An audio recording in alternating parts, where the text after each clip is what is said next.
Hola a todos, estamos aquí en la entrevista con el doctor Víctor Valencia. Él es médico anestesiólogo de nuestro staff de cirugía plástica de la clínica. Trabajamos juntos ya hace 11 años.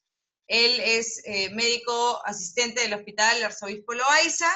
Ha tenido varios posgrados y tiene también varios cursos en diferentes hospitales, en el Hospital Italiano de Buenos Aires. Y está con nosotros para tratar el tema de la anestesia en cirugía plástica. Hola Víctor, ¿qué tal? ¿Cómo estás? Hola Mari Carmen, ¿cómo estás? Saludos para todos tus seguidores. Sí, gracias. Ahora estamos haciendo una transmisión a nuestros seguidores de YouTube, de Facebook y de Instagram sobre el tema de anestesia en cirugía plástica. Es un tema que Bien. nos interesó mucho tratarlo porque siempre hay bastante desentendimiento un poco de la gente sobre el tema de la anestesia y también sobre el tema de qué tipo de anestesia elegir o si la anestesia tiene complicaciones, si es riesgosa, etcétera. Entonces, comenzamos por el primer punto. Hay diferentes tipos de anestesia, ¿verdad? Tenemos la anestesia local, la anestesia regional y la anestesia general. ¿Nos podrías explicar un poquito en qué consiste cada una de ellas? Claro, bueno, de acuerdo, la técnica anestésica se elige de acuerdo al procedimiento que se va a realizar. Por ejemplo, en nuestro caso, en la parte estética, tenemos la anestesia local sola, que se usa solamente el anestésico local, que en nuestro medio tenemos dos tipos, la lidocaína y la bupivacaína.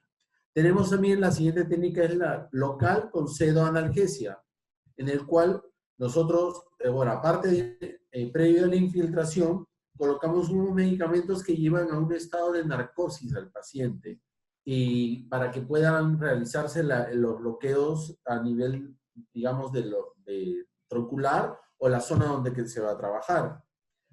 La otra tipo de anestesia que usamos también es la anestesia regional.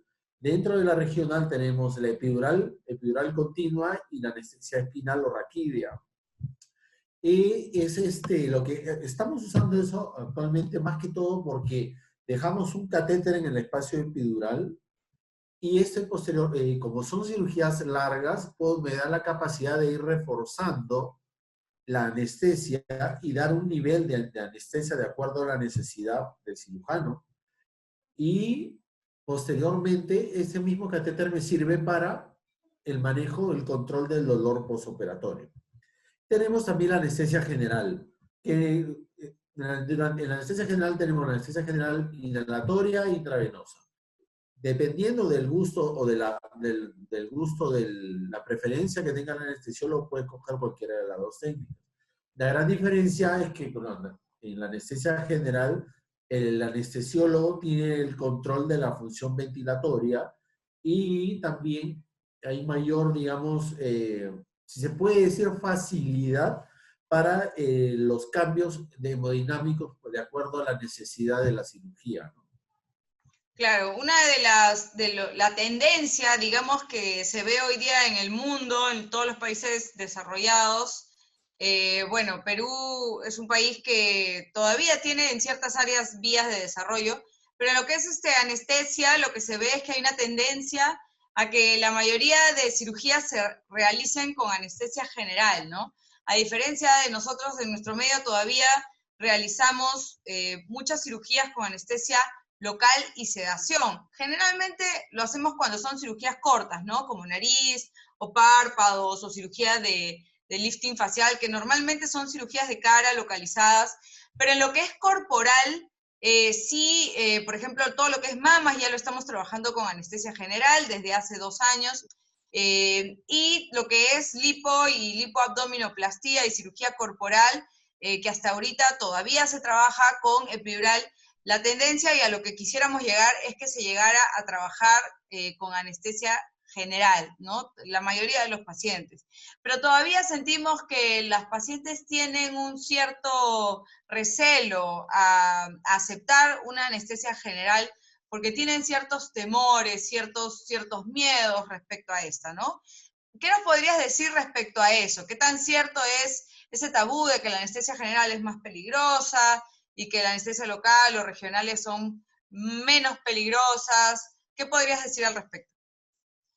Claro, como bien dices, la tendencia a nivel mundial para este tipo de cirugías corporales es usar la anestesia general. ¿Cuál es el punto? Que cuando nosotros colocamos una anestesia, un bloqueo epidural o raquidio, lo que va a causar es una disminución progresiva de la presión arterial y la frecuencia cardíaca. Eso es un efecto normal del tipo de la anestesia, no es una complicación. Entonces, ¿qué mecanismos, qué medios tenemos nosotros para reforzar, para contrarrestar esto? Es a darle un colchón hídrico, o sea, pasarle cloruro de sodio solución, o sea, el suero fisiológico a chorro, 500 centímetros, o usar vasopresores. Eso tiene, digamos, sus pros y sus contras, ¿no? Lo más riesgoso es que sin querer nosotros podemos encharcar al paciente. Y cuando digo encharcar, quiere decir es una sobrecarga de líquidos en el organismo que posteriormente se va a traducir a un edema, inclusive un edema agudo de pulmón, que es una complicación, ¿bien? Entonces, ¿eso qué pasa? Con la anestesia general no pasa eso. Con la anestesia general nosotros tenemos un control, primero que tenemos el control de la vía aérea, que es fundamental. Segundo, que tenemos una protección neurovegetativa. El paciente no se va a acordar de nada, no va a sentir absolutamente nada y además vamos a tener todas sus funciones controladas. Esto cabe resaltar que en la clínica, como trabajamos, tenemos un monitor multiparámetro donde monitorizamos la presión arterial no invasiva, la frecuencia cardíaca, la oximetría de pulso, el electrocardiograma y la temperatura. Porque también la temperatura tiene mucho que ver con la recuperación del paciente. ¿Bien? Entonces, la anestesia general es mundialmente reconocida como la más segura, a pesar que hay muchos, inclusive colegas, que prefieren no usar la anestesia general porque ya dominan la regional. O sea, son colegas de muchos años, de mucha trayectoria, que ya tienen una técnica preestablecida y lo dominan bien. Es por eso que hay algunos anestesiólogos que dicen que la mejor anestesia es la anestesia que el anestesiólogo domina. Sin embargo, dada los avances, dada ¿cómo se puede decir? La coyuntura, la indicación ahora es anestesia general. Tanto así como, por ejemplo, para nuestro país vecino, un país cerca de la región, en Colombia, todos digamos, las cirugías corporales es con anestesia general, que nos permite también, sobre todo, algo importante, lo que es el manejo de líquidos, que es de suma importancia en nuestros pacientes. Sí, definitivamente una de las cirugías más populares que realizamos en la clínica desde hace 11 años es la lipo y la lipoabdominoplastía, que son cirugías en donde, bueno, el promedio de volumen extraído es entre 4 y 5 litros, ¿no? Entonces son cirugías, no son cirugías de bajo volumen, son cirugías de gran volumen para una liposucción dentro de lo que está permitido, ¿no? Porque tampoco podemos exagerar en la cantidad de volumen que queremos. Y si bien es cierto, y ahí tocando el tema ya netamente de la liposucción, y lo que nosotros normalmente realizamos son las liposucciones completas, ¿no? Aquí viene un tema pues del mal marketing que mucha gente pues recibe, lamentablemente hoy en día hay un centro de estética en cada esquina y muchas veces ellos popularizan estos procedimientos mínimamente invasivos, ¿no? Como mini lipos, microlipos, lipo por sesiones, lipo chiquitas, lipo por acá y por allá, con digamos que la excusa para realizar eso es decir que mientras menos anestesia general o menos epidural se coloque y mientras la anestesia sea local por pequeñas zonas, va a ser más seguro, cuando en realidad sabemos los profesionales que eso es totalmente opuesto, es totalmente lo contrario, ¿no? No solamente por el riesgo en el lugar en donde se está realizando este tipo de intervenciones que no tiene máquina de anestesia, no tiene ni siquiera un monitor o a veces ni siquiera un pulsoxímetro, no hay un anestesiólogo que supervise esa cirugía y por otro lado por el tema de la toxicidad de los anestésicos locales, ¿no? ¿Qué cosa nos podrías decir respecto a eso? Bien, claro, lamentablemente es una realidad. Este, este proceder de unos colegas que por el simple hecho de ahorrarse los costos, no implementan un quirófano, no cuentan con el aparato, el apoyo técnico ni farmacológico, y piensan que por solamente poner anestesia local y hacer una extracción por zonas va a disminuir el riesgo, cuando es todo lo contrario. La solución que se usa para la infiltración a nivel del tejido celular subcutáneo, o sea, la grasa, se utiliza lidocaína al 2%. Entonces, todo medicamento tiene una dosis farmacológica y tiene una dosis tóxica. Hay un grupo de medicamentos que la línea entre la dosis terapéutica y la dosis letal es muy delgada, y otros que es más amplio. En el caso de la lidocaína, digamos, tiene un poquito mayor de margen. Sin embargo, si, por ejemplo, si 4 frascos o 5 frascos de lidocaína es una concentración bastante elevada. Entonces, ¿qué es lo que va a suceder? Ellos infiltran a nivel del tejido celular subcutáneo, y esa lidocaína se va a absorber a nivel sistémico, pero independientemente del organismo. O sea, uno no puede definir cuánto se va a reabsorber. Hay unos pacientes más, hay otros pacientes menos, y esa absorción a nivel sistémico va a producir una dosis tóxica de la lidocaína. Eh, Como bien sabes, en la anestesiología se usa la lidocaína endovenosa incluso para analgesia, pero usamos pues dosis de 2 miligramos por kilo. Se permite hasta 7 miligramos por kilo. Sin embargo, cuando hacen ese tipo de procedimientos, excede los 30 miligramos por kilo. Entonces, lo que va a conllevar es, primero, es un trastorno neurológico, que es el primer aviso, y el segundo va a ser una parada cardíaca. O sea, el paciente va a hacer paro cardíaco, y no todos los médicos están capacitados para manejar un estado de toxicidad por anestésico local, ¿no? La indicación es una solución de concentración lipídica que en nuestro medio no lo tenemos. O sea, hay una o dos clínicas que la tienen, pero nosotros tenemos una alternativa, ¿no? Que bueno, eso no viene al caso ahorita tratar, que posteriormente le podemos tratar. Ese es el punto, ¿no? Que por ahorrarse dinero, inclusive no llaman a un anestesiólogo, lo van a una anestesia local, y ahí es cuando vienen los problemas. Es lo que vemos en televisión. Bueno, ahorita eso, la situación es otra, pero muchas veces hemos visto en los noticieros que han habido lamentables pérdidas por ese tipo de práctica, ¿no? Así es, sí, definitivamente el tema de las lipos por sesiones o mini lipos, microlipos o lipos sin cirugías o todo ese tipo de mal marketing que hay sobre la cirugía de liposucción conlleva a la paciente a tener otro concepto, un concepto errado de la anestesia, y por lo tanto llega a someterse a este tipo de intervenciones por temor, no solamente arriesgando su vida, sino también terminando con resultados realmente desastrosos y que muchas veces no tienen ningún tipo de corrección quirúrgica, ¿no? Ya, y pasando a otro tema, mencionabas, en un momento mencionaste el tema del encharcamiento, del paciente que presenta, que podría presentar, en todo caso, edema pulmonar, ¿no? Que sabemos que es una de las complicaciones en cirugías de liposucción. Y siempre vamos a la lipo porque normalmente es la cirugía que es más Es tabú lo que más... en todo lo que es Sí. cirugía plástica, ¿no? Porque es el cuco de la cirugía plástica, es la lipo, ¿no? Entonces, sin embargo, puede ser un procedimiento realmente muy, muy seguro cuando se realiza de manera adecuada. Entonces, hablemos un poquito sobre las complicaciones de la anestesia, ¿no? ¿Qué tipo de complicaciones realmente se podrían ver y en qué pacientes se podrían ver, o en todo caso, qué pacientes no deberían entrar a anestesia general, por ejemplo, o a una epidural? ¿Qué tipo de pacientes no deberían operarse en todo caso, ¿no?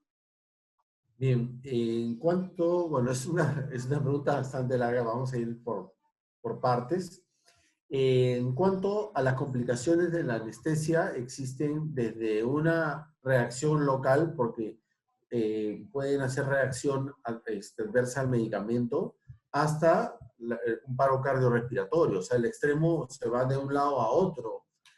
Y lo que yo siempre converso con nuestros pacientes, porque lo que tenemos que también tener en cuenta es la evaluación preanestésica, ¿no? Es el momento, es un acto médico en el cual el anestesiólogo ingresa, se puede decir, en la vida del paciente, clínicamente hablando, en el cual nosotros vemos qué antecedentes tienes, personales, familiares, patológicos, si es hipertenso, es diabético, si es alérgico a algún medicamento. Muchos de nuestros pacientes relacionan la anestesia epidural con lo de la cesárea. Ah, dicen, es como mi cesárea. Entonces, es una realidad, ¿no? ¿Y qué pasa? Que muchas pacientes han tenido mala experiencia con sus cesáreas o con la anestesia para la cesárea, entonces se niega. Entonces, una contraindicación absoluta para la anestesia epidural es la negativa del paciente. Cuando el paciente se niega, no hay forma, o sea, va para general. Esa es una. Lo otro, todos los pacientes que tengan algún trastorno sanguíneo, alguna discrasia sanguínea, o tengan un antecedente de familiar de hemofilia, qué sé yo, esos pacientes no se les debe colocar anestesia regional, definitivamente tiene que ser anestesia general. Cabe señalar que nuestras cirugías, si bien es cierto, son cirugías grandes, están consideradas cirugías selectivas, o sea, no es una emergencia realmente. Y las condiciones con las que nuestros pacientes ingresan porque es así, a nuestra sala de operaciones, el paciente ingresa en óptimas condiciones, con el ayuno correspondiente, con un buen estado de, digamos, un buen estado de hidratación, un buen estado de nutrición, con un perfil sanguíneo adecuado, con un riesgo cardiovascular, o sea, un paciente bien estudiado. Y de acuerdo a eso se puede proceder con mucha mayor tranquilidad. También poner en énfasis eso del encharcamiento, ¿no? Ya de acá hace unos años atrás nosotros estamos sacando a nuestros pacientes con balance hídrico negativo. ¿Qué quiere decir? En criollo hablando, ese paciente es como decir secos, ¿no? ¿Y cómo me doy cuenta? Toda la administración de líquidos es por kilo de peso. Uno, dos, nosotros usamos el monitoreo de la diuresis. Lamentablemente en otros sitios hay colegas que no realizan esto y la verdad es que me parece sumamente peligroso el hecho de no tener un monitoreo del flujo urinario, porque si nosotros vemos, perdón, cómo va orinando ese paciente, que es un reflejo directo del estado del medio interno. Bien, el trabajo coordinado es fundamental. Afortunadamente, nosotros tenemos ya un protocolo establecido y aparte que se trabaja en armonía, se trabaja en equipo, ¿no? Y quiere decir que la cantidad de líquido que tú infiltras, ese porcentaje, yo lo tengo que considerar en mi balance hídrico, porque esa cantidad de líquido de la solución tumescente se absorbe. En cierta medida, es multifactorial, de acuerdo al tiempo, perdón, de acuerdo al volumen, ¿no? Y eso también yo lo considero en mi balance, para evitar, digamos, el encharcamiento, que el paciente salga con dificultad respiratoria, salga con todo el cuerpo como edematizado, y la recuperación sobre todo. Un paciente que sale con un balance hídrico negativo, la recuperación es mucho más rápida. Sí, efectivamente. Hablabas bastante ahorita sobre el tema de los análisis prequirúrgicos y de la importancia de los análisis preoperatorios, ¿no? Como bien es cierto, tú lo mencionas, la mayoría de nuestras cirugías, por no decir casi todas, o el 99.9%, son cirugías que son electivas, ¿no? Porque en cirugía plástica estética, que es lo que nosotros realizamos, no hay ninguna cirugía que se tenga que realizar porque el paciente tiene riesgo de muerte, ni tiene que ser algo que sí o sí lo tiene que hacer en algún momento determinado, ¿no? Entonces, tenemos la opción de tener análisis y controlar sobre todo a qué pacientes son los que se van a operar, ¿no? Tenemos que entrar con buena hemoglobina, con buen peso, con buen cardiólogo, o sea, que toda la parte cardiovascular esté saneada, sin infecciones urinarias, y obviamente si es que tiene alguna comorbilidad como hipertensión, diabetes, hipertiroidismo, que son las cosas más comunes que se encuentran siempre, o asma, por ejemplo, tengan las recomendaciones de sus médicos tratantes para que la cirugía sea un éxito, ¿no? Pero aún así, de todas maneras, siempre existen, a veces por la misma longitud de la cirugía, por lo que conlleva y porque los pacientes siempre tienen cierto sobrepeso. No vamos a hablar todavía de los obesos, eso vamos a hablar más adelante, pero siempre hay ciertas complicaciones que pueden suscitarse, ¿no? Como por ejemplo la trombosis venosa profunda, ¿no? La trombosis venosa profunda está descrita muchas veces en pacientes que tienen cirugías prolongadas. Nosotros utilizamos las panties de compresión venosa durante toda la cirugía, pero el tema de los pacientes que vienen de afuera y que hacen un viaje largo, ¿no? Que vienen del extranjero o de provincia incluso y han tenido un viaje de 7, 8, 9 o a veces hasta más horas sentado en el avión, es muy importante prevenir eso. ¿Qué nos puedes decir al respecto? Bueno, ese es un tema bastante interesante porque muchos de nuestros pacientes, de acá hace 3 años adelante, vienen del extranjero y se quieren operar, o sea, bajan del avión y quieren operarse ya. Y tienen que saber de que eso es sumamente peligroso. Primero que tengan claro que no lo vamos a aceptar, porque la posición sentada conlleva a un aumento de la ectasia venosa. ¿Por qué? Por la misma posición, el retorno de la circulación venosa es mucho menor. O sea, eso es un acto fisiológico, es natural, si se puede decir así. Esto conlleva un aumento de la ectasia venosa y a la producción de microcoágulos. Si lo sumamos al hecho de estar postrado en una mesa de operaciones, aumenta muchísimo el riesgo de producir una tromboembolia. Y eso tiene consecuencias lamentables. Por eso nuestra recomendación es, si se va a operar, tiene que ser 24 o 48 horas, más tiempo inclusive mejor, que esté, no sé, que vaya a visitar a su familiar, que vaya a caminar, que vaya a hacer lo que tenga, que se vaya de compras, porque tampoco sin exagerar, ¿no? Porque muchos vienen y se van de frente, pollo a la brasa, ceviche, comen bastante para aguantar su cirugía y no es así. Tienen que alimentarse de forma normal, ¿no? Y pues, sobre todo moverse, caminar para que esos microcoágulos se diluyan, porque espontáneamente se diluyen, pero con el movimiento muscular. Ese es el punto con este tipo de pacientes, sí. Ahora, bueno, hablábamos de que obviamente las cirugías tienen la tendencia a ir hacia una anestesia general, ¿no? Pero eso también demanda obviamente el uso de equipos más sofisticados, las máquinas de anestesia, el hecho de tener, bueno, los saturómetros, los monitores, los capnógrafos, todo lo que sea necesario para poder realizar la anestesia general, ¿no? Y eso también aumenta los costos en sala de operaciones. Eso es importante que las pacientes lo entiendan porque ellas creen que todas las anestesias son iguales y no interesa, ¿no? Y es muy importante sobre todo porque también en una anestesia general el trabajo del anestesiólogo es mucho más demandante que con una anestesia epidural o con una anestesia local, ¿no? ¿Qué nos puedes decir al respecto de eso? Bueno, eso sí, lo que tocaba decir es bastante cierto, ¿no? Existe mucho temor, eh, mucho, eh, mucho rechazo al anestesiólogo, lamentablemente, pero en sí es porque nosotros mismos nos cerramos en nuestro trabajo y no lo compartimos digamos, con nuestros pacientes. Tanto así que muchos pacientes se acuerdan del nombre de su cirujano, pero no se acuerda quién le dio la anestesia, siendo el anestesiólogo responsable de su vida. Es una paradoja. Pero, bueno, poco a poco yo tengo fe que mis colegas cambiarán de manera de pensar. En cuanto a la anestesia general, es cierto, lo recomendable es un monitoreo mínimo invasivo.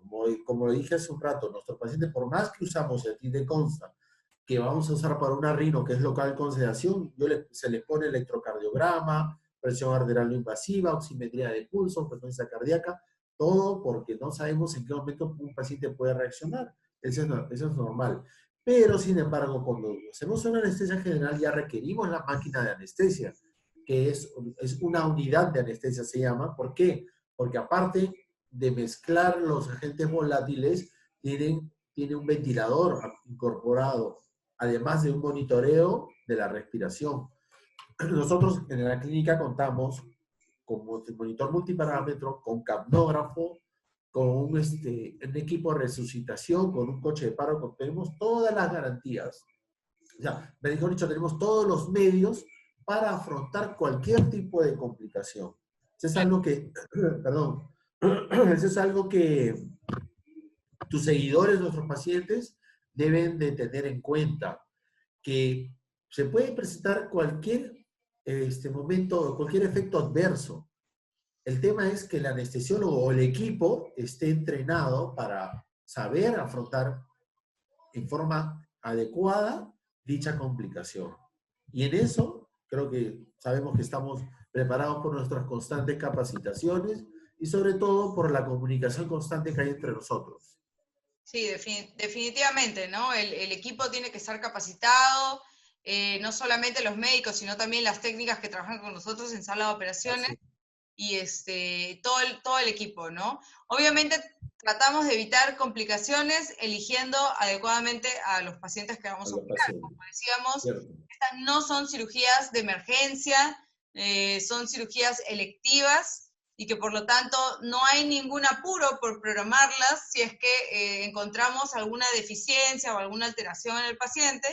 Y lamentablemente a veces no todos se han operado, pues, ¿no? Hay muchos pacientes que por anemia o por una infección urinaria, o porque el cardiólogo encontró hipertensiones no controladas, pacientes que no toman medicación, a pesar de que saben que están diagnosticados y son, bueno, ¿Cierto? malos pacientes, lamentablemente. Entonces, no pueden entrar a quirófano, ¿no? Y hablando un poquito de estos pacientes que tienen ciertas comorbilidades, muchos nos escriben personas que tienen obesidad, ¿no? Y yo siempre les pido cuando nos escriben y nos mandan sus fotos, porque bueno, ellos se ven como, oh, en el programa salió una paciente, otra paciente, yo vi que le cambiaron, etcétera. Pero yo siempre les pido, aparte de las fotos, les pido su peso y su talla, ¿no? Porque nosotros sabemos que con eso podemos calcular el índice de masa corporal. Y hay muchos de las pacientes que escriben y que buscan hacerse cirugía plástica que tienen un índice de masa corporal superior a 35. Y ya eso es catalogado como obesidad mórbida, obesidad grado 3, y sin ir a que hay algunas que tienen un índice de masa corporal mayor de 40, que ya estaríamos hablando de una obesidad mórbida y que en realidad ya no serían candidatas para una cirugía plástica, sino más bien para una cirugía bariátrica, en la cual, bueno, tú sabes que les cortan el estómago, en fin, eso lo hace un cirujano general. Pero vayamos al caso del por qué no podemos aceptar este tipo de pacientes obesas para cirugía plástica. ¿Qué nos puedes decir de eso? Bien, en cuanto a la anestesia para un paciente obeso, es un mundo aparte. Un paciente obeso tiene, sin saberlo, tiene comorbilidades asociadas. Por ejemplo, tienen un problema de ventilación y de perfusión, de todas maneras. Ese es uno. Otro, hacen resistencia periférica a la insulina, que quiere decir que se comportan como un diabético descompensado y no lo saben. Entonces, ¿cuál es el tema ahí? Primero, que los resultados no van a ser los mismos y eso tenemos que ser claros, ¿no? Segundo, que la cicatrización va a ser mucho más lenta. Y otra cosa que es fundamental, el sistema inmunológico está venido a menos. Entonces son propensos a adquirir cualquier tipo de infección durante el acto operatorio. Otra cosa que el manejo anestesiológico es totalmente distinto, ¿no? Para eso existe la especialidad, dentro de la cirugía general existe la cirugía bariátrica y dentro de la anestesiología existen anestesiólogos que se dedican a hacer anestesia bariátrica. Por eso es una cosa muy distinta. No tenemos, digamos, no hay, eh, a pesar de que puedan estar controlados, a pesar de que su médico de cabecera escriba que sí, que pues, le da pase, hay que ser bastante cuidadoso en ese punto. y tenerlo bastante en cuenta. Sí, definitivamente son pacientes que lamentablemente por su condición anatómica de obesidad no pueden ser aceptados. Primero porque estéticamente quizás no van a conseguir el resultado ideal, ¿no? Lo ideal es que pierdan peso, si no quieren someterse a una cirugía bariátrica, pues pueden hacerlo con dieta o ejercicio. Y bueno, y una vez que han perdido el peso y que ya lleguen a por lo menos a una obesidad grado 1, o sea, un índice de masa corporal menor a 35, en ese caso ya poder reevaluar el caso, ¿no? Pero hay muchos pacientes que Así es. son reacios, dicen, no puedo bajar de peso, es imposible, necesito esta cirugía, etcétera. Pero es importante que entiendan por qué es que se le rechaza al paciente, ¿no? A veces creo que piensan que uno lo hace por discriminar, no hay discriminación, todo acá es un tema científico y se toma la decisión basado en criterios que son muy importantes para que la cirugía sea un éxito en todo aspecto, ¿no? Que es lo más importante. Así es.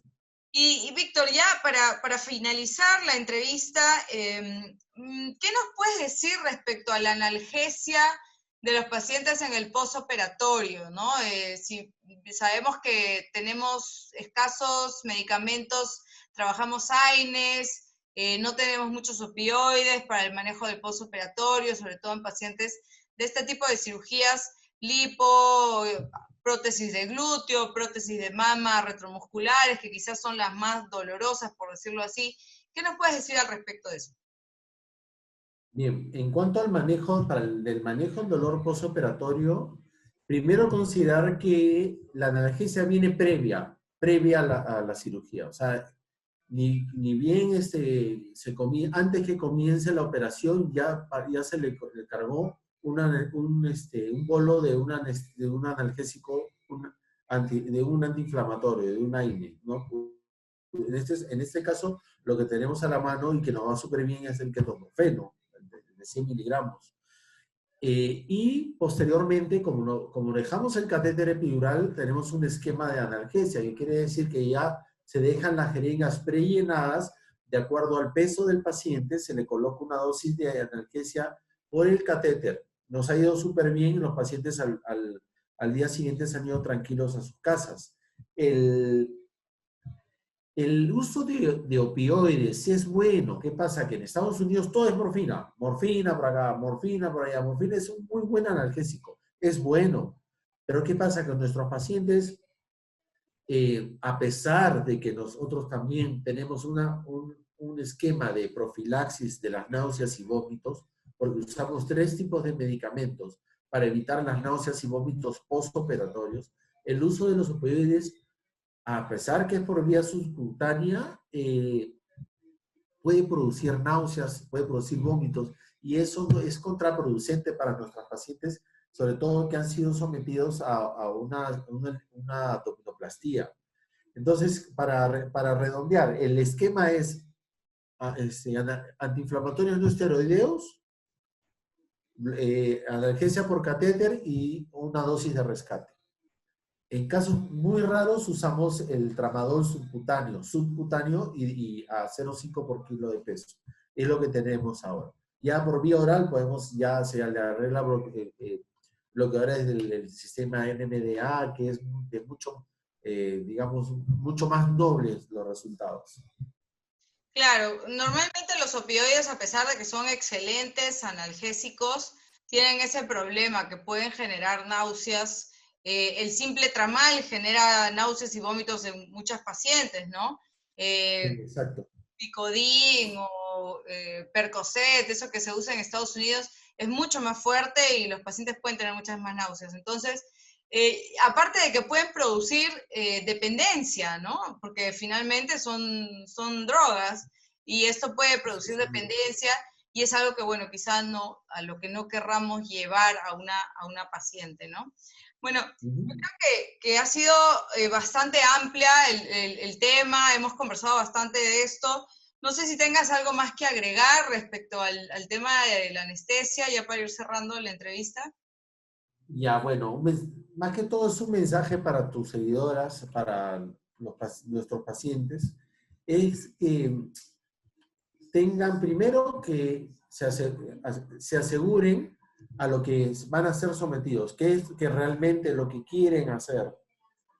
Escoger al cirujano de mayor empatía, o en todo caso, que tengan mejores referencias y que se aseguren que el centro cuente con todo el equipamiento necesario para poder, digamos, afrontar cualquier contrariedad, si se puede decir así. Y que nos visiten, cualquier cosa, cualquier consulta, estamos para servirnos a todos. Claro, bueno, en realidad, sí, pues tenemos 11 años de experiencia realizando los mismos procedimientos básicamente todos los días y todo el día, ¿no? Y bueno, Víctor es uno de los 3 anestesiólogos que están en el staff de la clínica de anestesiología, ¿no? Y bueno, en realidad la experiencia al final, después de muchos años, es lo que te lleva a dominar la cirugía, no solamente en el resultado, sino como estamos hablando del manejo anestésico del paciente, del pre, del intra y del posoperatorio, ¿no? Así es. Exacto. Entonces, bueno, muchas gracias, Víctor, por haber estado con nosotros. Vamos a dar paso a preguntas del público y ya las vamos a estar contestando según ellos las vayan haciendo llegar. ¿Okay? Listo. Bien, gracias a ti, Mari Carmen, un saludo para todos. Muchas gracias. Hasta luego. Chao.